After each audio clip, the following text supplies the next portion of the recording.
Good morning. Good morning.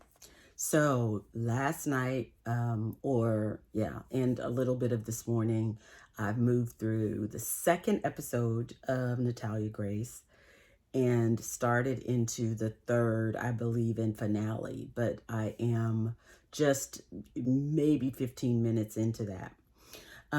So let's talk about it. After seeing let me just not even go by episode. I'm going to go by where I am now. We saw Michael run out the first episode, Michael Barnett, and then the second time where they actually got a chance to meet and hear his side. And we get to see that he is lying, right? So he's saying something, and then the producer or the crew is playing a video of him saying something completely opposite of what he's saying to Natalia. And so we see a ton of lying there. And if you recall, or if you watch the initial video assessment that I did of the human behavior part of it, what I thought I saw was Kristine Barnett being, and I made some notes this time because I didn't want to forget, Kristine Barnett being either narcissist or sociopath, right? Or both, right? Because sociopath would also be a narcissist. But I did not see her crossing over into sociopathy at that point. Because she was just exploiting those around her as narcissists do. She was using flying monkeys to call her or to support her stories, right? And to come back to her with information as narcissists do. She was going, and the flying monkeys would have been the neighbors and the people that she spoke to, quote unquote, it for real, that believed her. Okay, so one example is the little girl, Kristine's mom. I would consider her a flying monkey. I don't remember the name of the elderly lady in the apartment complex. I would consider her potentially a flying monkey, which is confusing because she didn't like Kristine. So then she wouldn't have been a flying monkey for Kristine, which made me then go back to Michael Barnett, who I saw as an injured empath. On the show, they said, or the attorney said he probably has some PTSD. Oh, everybody but Kristine in this situation has PTSD, I think. But I do think in the case of Michael Barnett, I'm still trying to assess whether he's an injured empath. He has suffered narcissistic abuse. He has suffered abuse before getting to Kristine, which made him the prime victim for Kristine. If he didn't work and Kristine was the moneymaker, she was the cougar, she was covering him, I would think he could be a covert narcissist. And that would explain the back and forth between he and Kristine, because two narcissists cannot operate together. And I don't know that I've ever seen a situation where I've seen two narcissists together. It's always typically a narcissist and an empath. So this house fire of a family, I think might, if he has covert narcissism, would be the first ever that I've seen on TV or anywhere of two narcissists being together, or even a narcissist and a sociopath. Typically, it's not. Now, I'm going to tell you, though, I'm at the part now where people are saying that Natalia bit the Manns. So Manns are the adoptive parents, if you've been watching that, Bishop Antoine Manns and Cynthia Manns. So I'm at the part where they're saying that Natalia, fought in the household, much like normal kids. And I will say, Bishop Antoine Mans, when he was in a one-on-one interview and they asked him, have you ever noticed Natalia being mean or fighting or behaving in any of these manners? His lip he answered saying, well, yeah, I mean, nothing outside of the norm. Of course kids fight. I mean, they do that, but there's nothing that would have made hers outside of the norm. And then his mouth did this little thing. I've never seen that on any other thing. When he was yelling and coming in on Michael Barnett, I didn't see that. When he was talking to Michael Barnett to try to get him to calm down, I didn't see that. When he was talking to Natalia or about Natalia in any other way, as far as how the Barnetts had abused her and whatever, I never saw that. Okay, so that little mouth twist could potentially be a tell.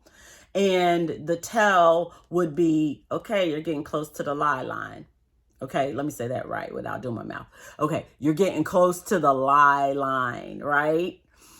So when he was asked the question as to whether or not she's been violent or misbehaving or anything in their household, there was the thought, and, based on eye movement, he was recalling something. And he was definitely recalling something. And his response said nothing outside of normal. And then his mouth did that. Now, does that mean she's this monster terrorizing their kids? No, it doesn't. It doesn't. What it does mean could mean, I don't know what the lip, I know the lip movement was a sense of disconnect between what was being said and what was being thought. And that was a tell right there. But what the tell meant, I can't really say, except if I were to guess, which this is all for entertainment, so let's have fun and let's guess. I would guess that he remembered an event or multiple events where it was more than normal for the kids that they have in the house, like their kids or whatever. But maybe normal for a child who had experienced the level of abuse and neglect that Natalia had experienced, right? So it's like, Jesus, I'm not like really lying, but I'm not going to give them something to use against Natalia, or that may hurt our lawsuit case or our civil case or any of those things. And so I've got to be careful. It's like, just that. So, okay, that's enough about the lip. But it's being said that she bit the baby, and the baby had to go to the emergency room. Now, here's the disconnect there, and this could be something that I missed. But okay, so and the emergency room doctors then said that the Mans, Cynthia and Bishop Antoine, said that Natalia could not come back to their home, and that she had injured the kids and she was mean to the children, and she was fighting and all of that in that long report.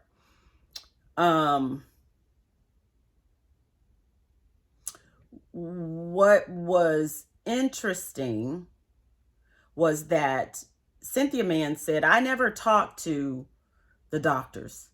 So all of that's being said and where that report came from, I don't know where that came from. That could, I don't know if Kristine called that in and said that, which is interesting to me. So here's the thing. If Kristine is still stalking Natalia, and which a sociopath would, sociopathy would, right? Narcissism wouldn't. Narcissism is going to get their needs met. So a narcissist at this point has moved on, found a man in Canada who's doing whatever she needs them to do, and has the kids doing whatever she needs them to do. And she's going on with her happy, loving life and getting everything, leeching from everyone else. Oh, I didn't realize my leeching her life and her life energy from everyone else. That's what a narcissist would be doing. What a sociopath might be doing would be in Canada, financially comfortable, probably still playing with people. So you still got people around who are meeting your needs or doing stuff. But typically sociopaths are able to create their own way. So she doesn't need, like, if we're talking about a sociopath, they don't necessarily need anybody, because when you don't have limits and the rules of society, right? When you don't have to follow those, which a sociopath by definition doesn't, right? They're against societal norms. They don't follow them. Now, they use them to their benefit, right? And typically people like that do very well money-wise, because there's no limit. So when we look at what she's done with her son and how she took all the money, and then she gets these book deals and she keeps all the money and she's doing all this stuff, that is more in line with a sociopath. Narcissists and a sociopath, and a sociopath is also a narcissist, right? So you kind of got both possibly going with Kristine. But a narcissist isn't necessarily a sociopath. So some of that sociopathic behavior, where if she called the police and said this, or having the picture taken of the pledge with her putting the pledge in the cup, that is sociopathic behavior. I'm sorry, I missed that. I forgot about that. Thank you for just dropping that on my head. Yes. So we are looking at Kristine Barnett actually being a sociopath. Okay, so then everything that's been said before is valid as a narcissist. But if we take that another level, then she is still stalking and still in the background pulling strings in whatever way she can, right? And not only is she playing with Natalia, any opportunity she gets, she's also playing with the mind of Michael Barnett. Sociopaths are dangerous. They are a little bit there. So there's, again, a spectrum of sociopaths. So you have the sociopaths that tend to play with people, kind of create chaos and stand back and watch it. They have absolutely zero empathy, none, not any at all, could not care less. Okay. Now, when we get to psychopath, now we're in a different level of derangement, where we're talking about murdering and serial killers and things like that. We're not quite there with Kristine, but we are definitely sociopathic and malignant narcissist. And I would just say, no, let's just drop off the narcissist part and let's just stick with sociopath for her. That's what we're dealing with. But that still doesn't undo the fact that there was an ER visit made because there was a bite on the baby that Natalia made. That wouldn't be, for a 10-year-old to bite an infant, I wouldn't consider that to be a normal childhood fight. I wouldn't. Biting to the level of needing to go to the ER, I wouldn't consider that normal. So maybe now we know what that tell was about with Bishop Antoine Mans. And I wrote a huge OMG when, the hospital and doctors brought up the records of the Mans. So we still don't get why those reports, I don't know. Cynthia Mans avidly denied that she ever even talked to the doctor. Maybe Bishop Antoine Mans talked to the doctor. Don't know so there's still so much more to uncover. So it's like the more you learn, the more you need to know. Like, so, okay. So, and then Michael talking about he never met Gary and Diane Ciccone. That's just flat out gaslighting. So now, because they show right behind it where he says he did. Then he says Natalia's running over school kids with the wheelchair. But he says initially in the first series, he said it happened. And the teachers called and kept saying that. But in this series, he's saying that he never knew of it actually happening. He was told that by Kristine. So now his memory is shifting. But that's not uncommon with PTSD and narcissist abuse survivors. You forget. And when you are a person who is introspective, self-reflective, and can actually look at your own, good and bad and recognize it, evil, which could definitely be a good name for sociopathy, would play with that and play with your mind and brainwash you and can make you say things that are not true. So I'm still I know that Michael is raw. I mean, we can all see that. It takes him 2 seconds to start crying. He's definitely injured.